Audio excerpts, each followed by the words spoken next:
तुम्ही जेवढ्या कथा जास्त जास्त ऐकत जाल, जेवढं भागवत कथा, रामायण कथा, इतर कथा, परमार्थातील कथा जेवढ्या तुम्ही जास्तीत जास्त श्रवण करत जाल, तेवढ्या तुमचं आपल्या प्रत्येकाचे काही जन्म ठरलेले आहेत. समजा ह्या व्यक्तीला, या जीवाला पुढे आणखीन 100 जन्म प्रारब्ध भोगायचंय असं समजा असेल. 100 जन्म म्हणतोय मी बरं का, 100 जन्म प्रारब्ध भोगायचं असेल.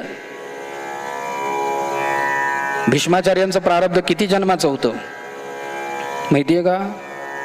7 जन्मांचं होतं. 7. आता नाही मी जात मागे, वास्तविक डोक्यात येतोय तो विचार सांग म्हणून, पण नको, आवर घालतो.